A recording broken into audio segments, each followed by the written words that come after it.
23 जून 2018 का दिन था। थाईलैंड के शुमाली सूबे छेंग राय में वाक़ थाम लुआंग गार के बाहर मौसम खुशगवार था। बारिश का मौसम शुरू हो चुका था, लेकिन उस दिन आसमान निस्बतन साफ था। एक मकामी फुटबॉल टीम, जिसे वाइल्ड बोर्ड्स कहा जाता था, अपने 25 साल असिस्टेंट कोच एकापुल चंतावुंग के साथ प्रैक्टिस खत्म करने के बाद जश्न मनाने निकली। टीम के 12 खिलाड़ियों की उम्रें सिर्फ 11 से 16 साल के दरमियान थी। उन्होंने फैसला किया कि वो करीबी मशहूर गार थाम लुआंग की सैर करेंगे। ये उनके लिए एक आम सी मुहिम जुई थी। वो हंसते हुए साइकिलों पर गार के दाखिली रास्ते तक पहुंचे, अपने जूतों से मिट्टी झाड़ी, टार्चे जलाएं और गार के अंदर दाखिल हो गए। उन्हें जरा भी अंदाजा नहीं था कि अगले 18 दिन वो दुनिया की सबसे बड़ी रेस्क्यू मुहिम का मरकज बन जाएंगे। गार के अंदर जाते हुए बच्चे एक दूसरे से मजाक कर रहे थे। वो दीवारों पर बने कुदरती नमूने देखते, तस्वीरें लेते और आहिस्ता आहिस्ता कई किलोमीटर अंदर तक पहुंच गए। लेकिन उसी दौरान बाहर मौसम ने अचानक रुख बदल लिया। चंद ही मिनटों में मूसलाधार बारिश शुरू हो गई। पहाड़ों से आने वाला पानी गार के अंदर तेजी से भरने लगा। जब बच्चों ने वापस आने की कोशिश की तो उन्हें मालूम हुआ कि रास्ता मुकम्मल तौर पर पानी में डूब चुका है। हर गुजरते लम्हे पानी की सतह बुलंद होती जा रही थी, इसलिए वो जान बचाने के लिए गार के अंदर मजीद ऊंची जगह की तरफ बढ़ते गए। शाम ढलने लगी, लेकिन कोई भी बच्चा घर वापस नहीं पहुंचा। वालिदैन परेशान होकर गार के दाखिली रास्ते पर पहुंचे तो वहां 12 साइकिलें कतार में खड़ी थीं, मगर बच्चे कहीं नजर नहीं आ रहे थे। फौरी तौर पर पुलिस और रेस्क्यू टीमों को इत्तला दी गई। गार के अंदर दाखिल होने की कोशिश की गई, लेकिन पानी का बहाव इतना शदीद था कि गोताखोर चंद सौ मीटर से आगे नहीं जा सकते थे। अगले दिन पूरा थाईलैंड इस खबर से हिल गया। हुकूमत ने मुल्क भर से इमदादी टीमें तलब कर लीं। जल्द ही बरतानिया, ऑस्ट्रेलिया, अमरीका, चीन और कई दूसरे ममालिक से दुनिया के बेहतरीन गोताखोर और गारों के माहिरीन भी थाईलैंड पहुंच गए। मसला ये था कि थाम लुआंग कोई आम गार नहीं थी। इसके अंदर रास्ते इंतहाई तंग थे। कई जगह सिर्फ एक शख्स बमुश्किल गुजर सकता था, जबकि हर तरफ गदला पानी और मुकम्मल अंधेरा था। बाज मकामात पर गोताखोरों को पानी के अंदर कई मिनट तक सांस रोके हुए गुजरना पड़ता था। उधर गार के अंदर बच्चे और उनका कोच मुकम्मल अंधेरे में बैठे थे। उनके पास न खाना था, न साफ पानी और न ही बाहर से राब्ते का कोई जरिया। उन्होंने गार की छत से टपकने वाला पानी पीकर अपनी प्यास बुझाई।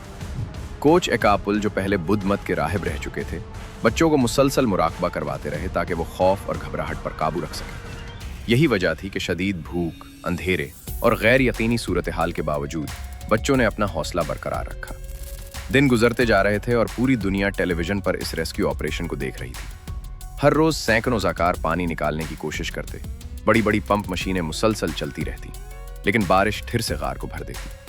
कई माहिरीन का ख्याल था कि शायद बच्चों तक पहुंचने में महीने लग जाए, जबकि कुछ का कहना था कि अगर बारिश न रुकी तो उन्हें निकालना तकरीबन नामुमकिन हो जाएगा।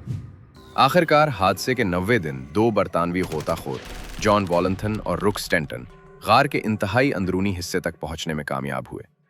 जैसे ही उनकी टॉर्च की रोशनी आगे पड़ी, अचानक अंधेरे में कई कमजोर चेहरे नजर आए। बच्चे एक पथरीले टीले पे बैठे थे। वो दबला चुके थे, मगर सब जिंदा थे। जॉन वॉलंथन ने हैरानी से पूछा, तुम लोग कितने हो? जवाब आया, 13। गोताखोर ने दोबारा पूछा, 13?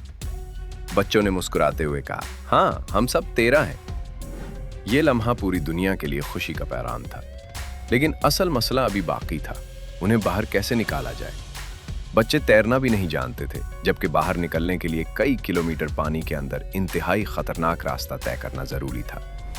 अगर कोई बच्चा घबरा जाता तो न सिर्फ उसकी, बल्कि उसके साथ मौजूद गोताखोर की जान भी खतरे में पड़ सकती थी।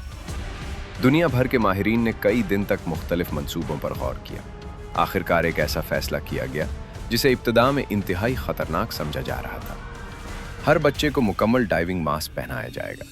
उसे हल्की बेहोशी की दवा दी जाएगी ताकि वो खौफजदा ना हो, और 2 माहिर गोताखोर उसे दोनों तरफ से पकड़कर पानी के अंदर से बाहर ले जाएंगे। ये मंसूबा पहले कभी दुनिया में आजमाया नहीं गया था। 8 जुलाई 2018 को रेस्क्यू ऑपरेशन शुरू हुआ। पहला बच्चा गार से बाहर लाया गया। पूरी दुनिया की नजरें इस लम्हे पर जमी थीं। चंद घंटों बाद खबर आई कि वो महफूज है।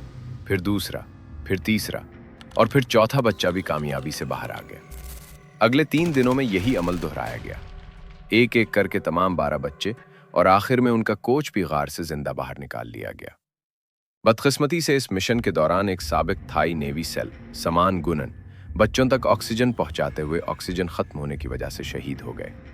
आज भी उन्हें इस तारीखी रेस्क्यू का हीरो समझा जाता है। 18 दिन बाद जब आखिरी बच्चा गार से बाहर आया तो पूरी दुनिया ने सुकून का सांस लिया। दुनिया भर के अखबारात ने उसे इंसानी तारीख के सबसे मुश्किल और कामयाब रेस्क्यू ऑपरेशंस में शामिल करार दिया। बाद में इस वाक़े पर कई किताबें लिखी गईं, दस्तावेजी फिल्में बनी और हॉलीवुड ने भी उस पर फिल्में बनाई। द थाई केव रेस्क्यू सिर्फ बच्चों को बचाने की कहानी नहीं थी, बल्कि ये इस बात की मिसाल थी कि जब पूरी दुनिया एक मकसद के लिए इकट्ठी हो जाए तो नामुमकिन भी मुमकिन बनाया जा सकता है। अगर वो बच्चे सिर्फ चंद दिन और अंदर रह जाते या बारिश चंद घंटे मजीद तेज हो जाती तो शायद ये कहानी खुशगवार अंजाम तक कभी ना पहुंचती। यही वजह है कि 2018 का ये वाकया आज भी जदीद तारीख के सबसे हैरान कुन और मुतासिर कुन रेस्क्यू मिशंस में शुमार होता है।